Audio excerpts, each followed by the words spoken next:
देख रहे हैं इंडिया टीवी। आपके साथ मैं हूं मीनाक्षी जोशी। सुबह के 10 बज गए हैं। वक्त हो गया है दमदार 10 का। दमदार 10 में हम आपको उत्तर प्रदेश से लेकर मध्य प्रदेश और कर्नाटक तक शहर शहर मचे हुए बवाल की तस्वीरें दिखाएंगे। लेकिन बुलेटिन की शुरुआत कर रहे हैं इस वक्त की बड़ी खबर के साथ। जम्मू कश्मीर में आतंकवादियों के खिलाफ सेना का एंटी टेरर ऑपरेशन जारी है। कुलगाम में सुरक्षा बलों ने एक आतंकी को ढेर कर दिया। कुलगाम के गुदार जंगल के इलाके में यह एनकाउंटर चल रहा है। आतंकवादियों की तरफ से की गई फायरिंग में एक जेसीओ घायल है। दोनों तरफ से अभी भी फायरिंग चल रही है। सेना, सीआरपीएफ और जम्मू कश्मीर पुलिस की तरफ से जॉइंट ऑपरेशन चलाया जा रहा है। कुलगाम के जंगल इलाके में अभी भी 2 आतंकवादियों के छिपे होने की खबर है। इस वक्त की बड़ी खबर एक बार फिर आपको बता दें, एक आतंकी को तो उसके अंजाम तक पहुंचा दिया है, लेकिन अभी और आतंकियों के यहां छिपे होने की खबर है। कुलगाम में इस वक्त एंटी टेरर ऑपरेशन चल रहा है। एक आतंकी के ढेर होने की जानकारी आ गई है। गुदार जंगल इलाके में दरअसल ये मुठभेड़ चल रही है। इस एनकाउंटर के दौरान एक जेसीओ के घायल होने की भी जानकारी सामने आ रही है। सुरक्षा बल और आतंकवादियों के बीच में ये एनकाउंटर चल रहा है। एक आतंकवादी मारा जा चुका है। एक और आतंकवादी की तलाश में लगातार ये ऑपरेशन चल रहा है।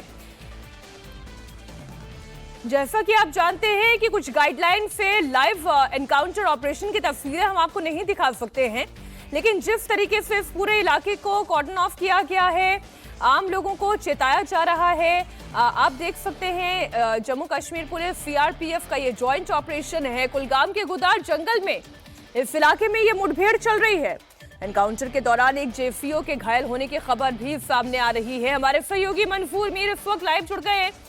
मंफूर मीर, तस्वीरें हम देख रहे हैं, क्या अपडेट आ रही है इस एनकाउंटर ऑपरेशन से जुड़ी हुई? देखिए मीनाक्षी, एनकाउंटर अभी भी जारी है। दरअसल कल रात से सुरक्षा बलों का ऑपरेशन कुलगाम के गुदर इलाके में जारी था। जब ये जानकारी मिली थी कि इस इलाके में 2 से 3 मिलिटेंट्स छुपे हुए हैं, और उसके आधार पर जम्मू कश्मीर पुलिस, आर्मी और सीआरपीएफ का एक जॉइंट ऑपरेशन लॉन्च किया गया था। और आज जैसे ही सूरज की किरणें निकली, ऑपरेशन रिज्यूम किया गया और फर्स्ट जो गन फाइट हुई उसमें मिलिटेंट जो है वो मारा गया है, लेकिन सेना का एक जेसीओ जो है वो भी घायल हुआ है। लेकिन ऑपरेशन अभी भी जारी है।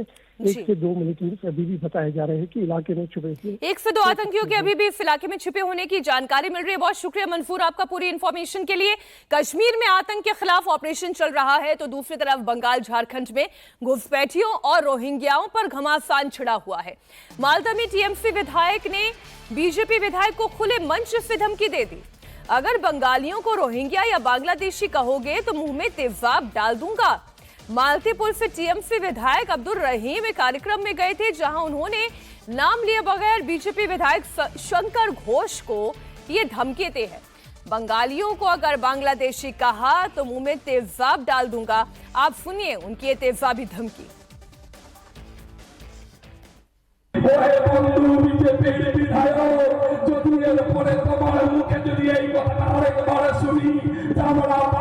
বাংলাদেশি আরেকবার যদি শুনি আমরা বাঙালিরা রোহিঙ্গা, তোমার মুখের ভিতরে এসিড দিয়ে তোমার কণ্ঠটাকে পুড়িয়ে ছাই করে দিব। তুমি এটা জেনে রাখো, এটা পশ্চিমবঙ্গ, এটা আমরা বাঙালিরা তোমার মুখে কথা বলার জায়গা রাখবো না। এসিড দিয়ে তোমার মুখটাকে পুড়িয়ে দিব, তুমি এটা জেনে রাখো। तेजाबी धमकी के बाद भी टीएमसी के विधायक अपने बयान पर कायम हैं। अब्दुल रहीम बख्शी ने कहा कि मुझे जो कहना था कल कह दिया। बंगालियों का ऐसा अपमान हुआ तो यही कहूंगा, यही करूंगा।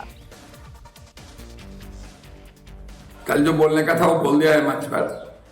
बहुत दुख बड़ी बात है ये हमारे बंगाल का जो माइग्रेंट लेबर है, परियायी श्रमिक, वो बंगाल के बाहर जाके काम करता है। 22 से 23 लाख बंगाली माइग्रेंट लेबर वो काम करने जाता है बाहर में। 2 तारीख विधानसभा में खड़ा होकर बीजेपी का एक विधायक उन्होंने बोल दिया जो सारा का सारा बंगाली माइग्रेंट लेबर वो रोहिंग्या है, वो बांग्लादेशी है। ऐसा कोई भी नहीं बोल सकता है। क्या हम इंडियन हैं, हम भारतीय हैं, हम बंगाली हैं, हम बंगाल के इंडिया के कोई भी कोने में जाकर काम कर सकते हैं। वो कैसे करके हम लोग को बोल दिया, अपमान किया बंगाली का, बांग्ला का अपमान किया, बांग्ला में रहता है, बांग्ला में खाता है और बंगाली का अपमान किया। इसलिए हम बोला है, हमारा जो स्टेटमेंट था वो स्टेटमेंट हम इसलिए दिया है, एक बंगाली विधायक कभी भी बंगाल के विरोध में ऐसा बात नहीं बोल सकता है। क्या हमारा 22-23 लाख माइग्रेंट लेबर के विरोध में ऐसा बात नहीं बोलता है, बंगाली का अपमान किया, वो बांग्ला भाषा का अपमान किया। इसलिए हम बोला जैसे ढाल दो से गले में, जो गला बंद हो जाएगा वो बंगाली के विरुद्ध में कुछ बोल नहीं पाएगा। लेकिन सवाल तो यह भी पूछा जाएगा ना कि बांग्लादेशी बंगाली कब से हो गए और उन्हें बंगाली बताकर कौन वोटों का फायदा उठाना चाहता है। ममता बनर्जी की पार्टी के विधायक अब्दुल रहीम की तेजाबी धमकी पर सियासत गर्मा गई है। बीजेपी ने टीएमसी एमएलए के बयान पर ऐतराज जताया। टीएमसी विधायक की धमकी पर सियासी संग्राम छिड़ा। कलकत्ता हाईकोर्ट इस पर स्वतः संज्ञान ले, ये बीजेपी का कहना है। तेजाब हमले की धमकी गंभीर अपराध है। अब्दुल रहीम बख्शी को जेल भेजा जाए, ऐसी मांग बीजेपी की ओर से उठाई गई।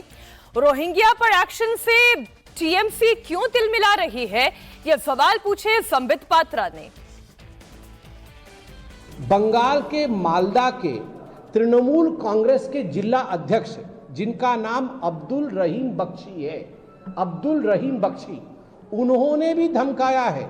भारतीय जनता पार्टी के विधायक को धमकाते हुए कहा है, यदि आप घुसपैठिए शब्द का प्रयोग करेंगे, यदि आप बांग्लादेशियों के खिलाफ कार्यवाही करेंगे तो आपके मुंह पे मैं तेजाब फेंकूंगा और आपके गले के अंदर तेजाब डाल दूंगा, आपकी बोलती बंद हो जाएगी।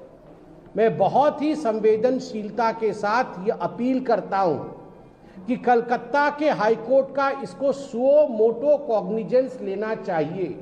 किसी के चेहरे पर तेजाब फेंकने की बात करना आज ये बहुत बड़ा दंडनीय अपराध है। कई बहनों ने यह घृणित कार्य अपने जीवन में देखा है।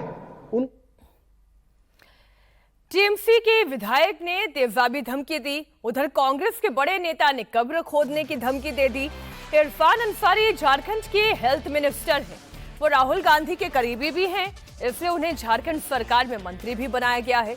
उन्होंने बेहद विवादित बयान दिया। झारखंड की मंत्री इरफान अंसारी की धमकी ये कि बीजेपी की कब्र खोद दूंगा, बीजेपी मुझे पहचानती नहीं है। इरफान अंसारी ने कहा, मुझे बांग्लादेश भेजने की बात करती है बीजेपी। सुनिए क्या कहा इरफान अंसारी ने। मैं परवाह नहीं करता हूं भाजपा का, याद रखिएगा, क्योंकि मेरे साथ झारखंड की जनता मेरे साथ कहता बांग्लादेश भेज देंगे। अरे ओ भाजपा वाले द्वारा इरफान अंसारी को कब्र खोद देगा जाता है, पहचानता नहीं इरफान अंसारी को। हम लोगों ने झारखंड लिया है।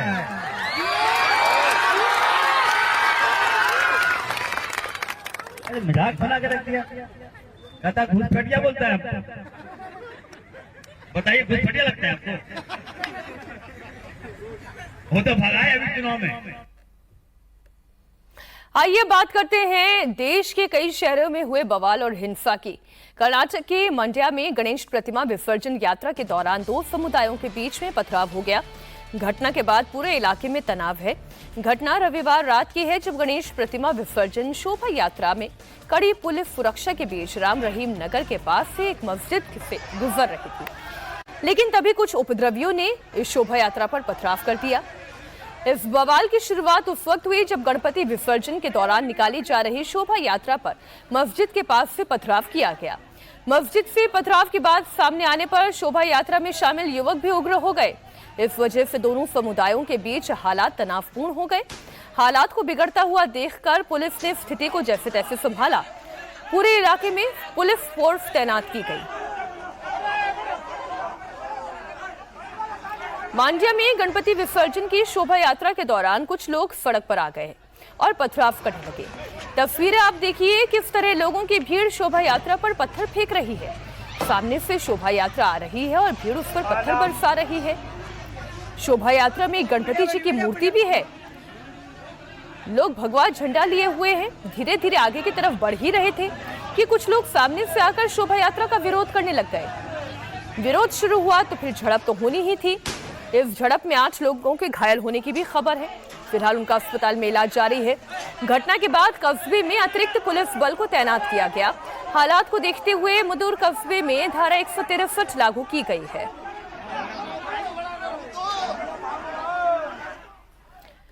कर्नाटक के मांड्या में गणपति विसर्जन पर पथराव हुआ तो उत्तर प्रदेश के कानपुर में एक ही समुदाय के 2 पक्ष आपस में भिड़ गए। यह विवाद शिया समुदाय के एक युवक के विवादित व्हाट्सएप स्टेटस को लेकर हुआ। यह घटना कानपुर के अति संवेदनशील पटकापुर इलाके की है, जहां शिया समुदाय के युवक ने सुन्नी समुदाय को लेकर भड़काऊ स्टेटस लगा दिया था। इसके बाद सुन्नी समुदाय के लोग उसके घर के बाहर पहुंच गए, हंगामा करने लगे। इस दौरान सर तन से जुदा के नारे भी जमकर लगाए गए।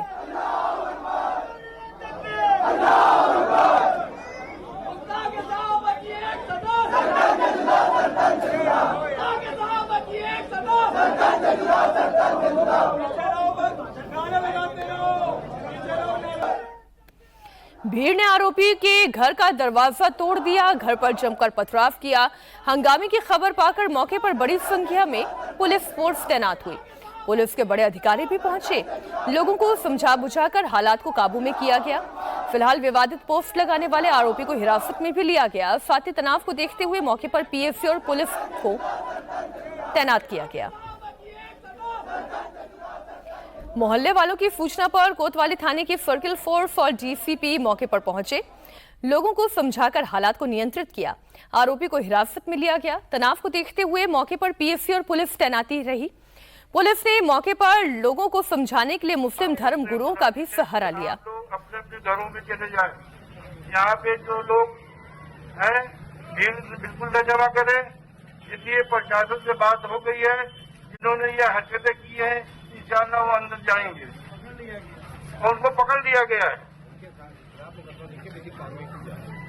उसके खिलाफ मुकदमा लिख के कार्रवाई करी जा रही है। आप लोग परेशान बिल्कुल न हो। आप लोग अपने अपने घरों में चले जाएं। भड़काऊ स्टेटस लगाने वाले युवक ने सुन्नी समुदाय के लोगों के सामने माफी मांगी और आगे ऐसी गलती न करने का वादा भी किया। तब कहीं जाकर ये मामला शांत हुआ। फॉरवर्ड कर दिया स्टेटस पे। रात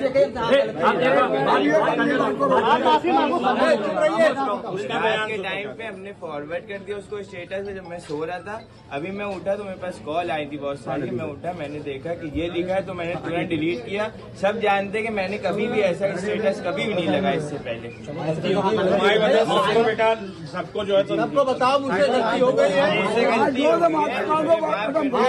मैं दिल से ऐसा कुछ भी नहीं चाहता हूँ और मैंने आगे से कभी करूँगा ना। मैंने इससे पहले कभी कुछ भी किया है। किसी से जो भी डांट के लगे हो बेटा पुलिस ने लोगों से अपील की कि कानून को हाथ में ना लें, किसी भी तरह की हिंसा से बचें। बच्चे ने सोशल मीडिया पे कुछ पोस्ट किया था जिससे कुछ लोगों को आपत्ति हुई। वो उसके घर गए। सूचना पाकर कि मौके पे तत्काल पुलिस पहुंची। थाना फील खाना, थाना कोतवाली, थाना मोलगंज। उस बच्चे के द्वारा ये बताया गया कि उसकी जानकारी नहीं था उसमें लिखा क्या है और जिसके क्रम में उसने पोस्ट कर दिया था। उसने पोस्ट को डिलीट किया।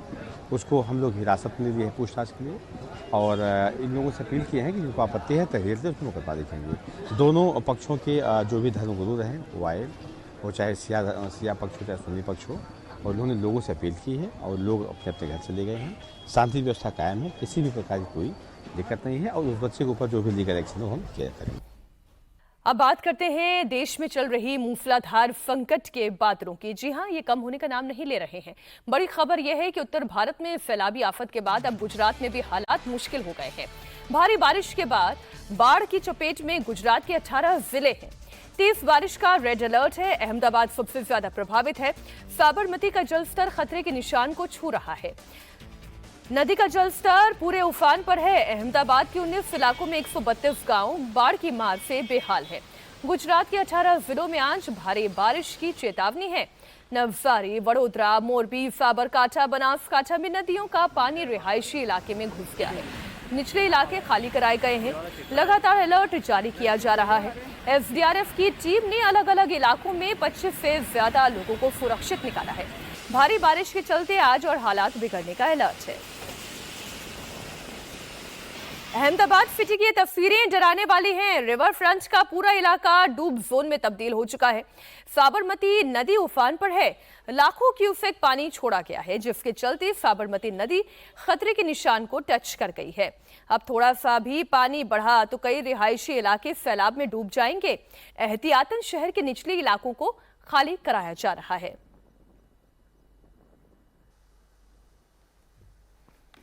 पिछले 2 दिनों से उत्तरी गुजरात के इलाकों में हो रही भारी बारिश की वजह से अहमदाबाद की साबरमती नदी जो है वो खतरे के निशान पर पहुंच गई है। आपको बता दें कि धरोई डैम से जो पानी छोड़ा जा रहा है और आसपास की ट्रिब्यूटरीज में जो पानी बढ़ता जा रहा है उत्तर गुजरात में बारिश की वजह से, उसकी वजह से संत सरोवर जो बना हुआ है यहाँ गांधीनगर में, आप यहाँ पे देख सकते हैं कि साबरमती नदी का जो जलस्तर है वो तेज़ी से बढ़ गया। इस वक्त हम सुभाष ब्रिज के पास हैं और यहाँ पे आप देख सकते हैं जो नदी का बहाव और नदी का जलस्तर कितना तेज़ी से बढ़ रहा है। इस वक्त की जो परिस्थिति है उस हिसाब से यहाँ पे जो वाटर लेवल है वो करीब 44 मीटर पे नदी बह रही है, जो कि अपने खतरे के निशान के जस्ट पास है और अलर्ट लेवल पे है। और यहाँ आप देख सकते हैं सुभाष ब्रिज के पास ये जो पूरा लोअर प्रोमेनाड है रिवर फ्रंट का, ये पूरी तरह पानी में डूब चुका है। आप देखिए उसे पूरी तरह बंद कर दिया गया है। किसी को भी यहाँ लोअर प्रोमेनाड में जाने की अब इजाज़त नहीं है, क्योंकि पूरा जो ये निचला हिस्सा है, वॉकवे जहाँ बने हुए हैं साबरमती रिवर फ्रंट पे, वो पूरी तरह पानी में डूब गए हैं।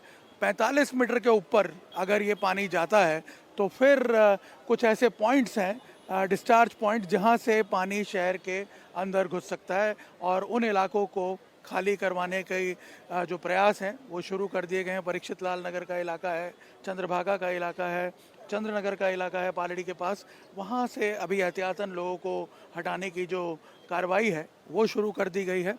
जो जल स्तर है वो अभी भी घटा नहीं है, लेकिन कोशिश ये की जा रही है कि इसे कंट्रोल में रखा जाए ताकि शहर को बाढ़ के खतरे से बचाया जा सके।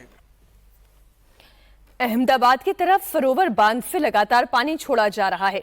जल स्तर बढ़ने के चलते अब तक लाखों क्यूसेक पानी रिलीज किया गया है। इससे अहमदाबाद सिटी का निचला इलाका डूब गया है। वासना बैराज की 30 में से 27 गेट खोले जा चुके हैं। अलर्ट लगातार जारी किया ही जा चुका है।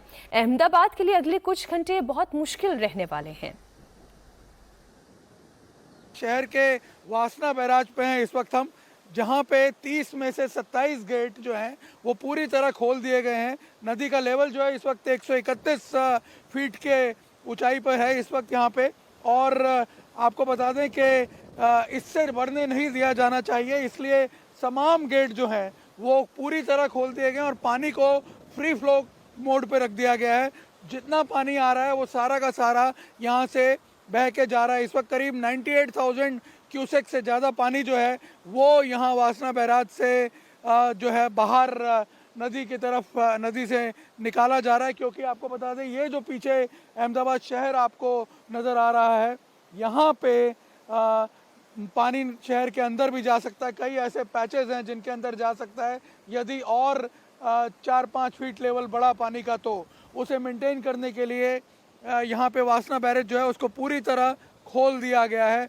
30 में से 27 गेट पूरी तरह खोल के पानी जो है उसको फ्री फ्लो मोड पे रख दिया गया है। और आप साबरमती नदी का जलस्तर अहमदाबाद में खतरे के निशान पर आ गया है। पानी भरने के चलते लगातार लोगों को अलर्ट किया जा रहा है। नदी में पानी का बहाव इतना तेज है कि लोगों को पास जाने की मनाही है।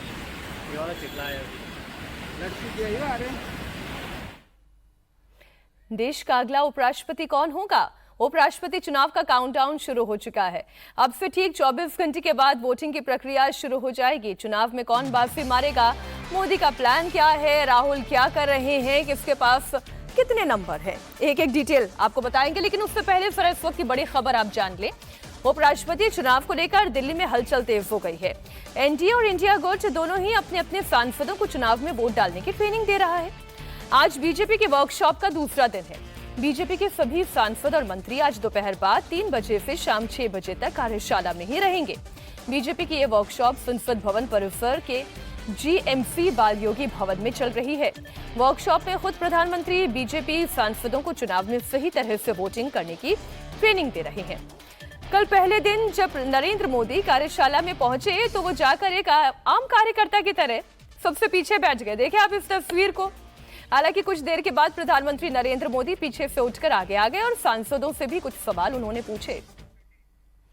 इधर उपराष्ट्रपति चुनाव को लेकर विपक्ष भी फुल एक्टिव है। आज विपक्षी सांसदों की भी ट्रेनिंग होगी। विपक्षी सांसद मॉक पोल में हिस्सा लेंगे। उपराष्ट्रपति चुनाव से 24 घंटे पहले इंडिया गठबंधन के नेता अपने सांसदों को ब्रीफ करेंगे, उन्हें वोटिंग प्रोसेस की जानकारी देंगे। आपको बता दें, एनडीए की तरफ से महाराष्ट्र के राज्यपाल सीपी राधाकृष्णन उम्मीदवार हैं, जबकि इंडिया गठबंधन की तरफ से सुप्रीम कोर्ट के पूर्व जस्टिस बी सुदर्शन रेड्डी मैदान में है। चुनाव में एनडीए का पलड़ा भारी है। एनडीए के पास बहुमत का जादुई आंकड़ा मौजूद है। ऐसे में उपराष्ट्रपति चुनाव का रिजल्ट किस करवट बैठेगा, ये तो सबको पता है। इंतजार बस इस बात का है कि मोदी विरोधी खेमे के कितने नंबर टूटते हैं। इंडिया गठबंधन उम्मीद लगाए बैठा है कि एनडीए के कुछ सांसद अंतरात्मा की आवाज सुनकर उनके पक्ष में वोट करेंगे। लेकिन क्या ऐसा होगा, ये बड़ा सवाल है, क्योंकि इस साल बिहार में चुनाव है। एनडीए को एकजुट रखने के लिए मोदी कोई कसर नहीं छोड़ रहे हैं। नरेंद्र मोदी की कोशिश यह है कि कल होने वाले चुनाव में एनडीए का एक एक वोट सही निशान के साथ सही टारगेट पर पड़े। कल से जारी बीजेपी के वर्कशॉप में सांसदों को इसी बात की ट्रेनिंग भी दी जा रही है। बीजेपी अपने सांसदों को बैलेट पेपर पर सही निशान लगाना, उपराष्ट्रपति चुनाव में इस्तेमाल होने वाले स्पेशल पेन का सही उपयोग करना और बैलेट पेपर को सही तरह से मोड़कर बैलेट बॉक्स में डालना सिखाया जा रहा है। इससे 100% वोटिंग हो और कोई भी वोट कैंसिल ना हो। लेकिन इस बीच एनडीए में शामिल राष्ट्रीय लोकदल के अध्यक्ष जयंत चौधरी ने बड़ा दावा किया है। जयंत चौधरी ने कहा कि विपक्ष के कई सांसद एनडीए उम्मीदवार को वोट कर सकते हैं। उपराष्ट्रपति चुनाव के लिए वोटिंग 9 सितंबर को होनी है और उससे ऐन पहले जयंत चौधरी ने दावा किया है कि विपक्ष के कई लोग एनडीए प्रत्याशी सीपी राधाकृष्णन को वोट देने के लिए तैयार हैं। वो तो तय है, संख्या बल पे चुनाव है और कोई इसमें इधर से उधर नहीं होने वाला, बल्कि विपक्ष के कई जो है सांसद इसमें तैयार हैं कि हमारे जो प्रतिनिधि है, जो हमारे उम्मीदवार हैं, उनके पक्ष में मतदान करें। उपराष्ट्रपति का चुनाव कल यानी कि 9 सितंबर को वाइस प्रेसिडेंट का चुनाव होगा। वोटिंग सुबह 10 बजे से शाम 5 बजे तक होगी। वोटिंग वाले दिन ही वोटों की गिनती भी हो जाएगी। इसमें लोकसभा और राज्यसभा के मेंबर वोटिंग करेंगे। दोनों सदन के वोटर को मिलाकर इलेक्टोरल कॉलेज बनता है और सभी इलेक्टोरल कॉलेज में कुल 782 सांसद हैं। लोकसभा में 543 और राज्यसभा में 245 मेंबर होते हैं। अभी लोकसभा की एक सीट खाली है, इसलिए 542 मेंबर ही वोट डालेंगे। वहीं राज्यसभा में 5 सीटें खाली हैं, इसलिए 240 मेंबर वोट डालेंगे।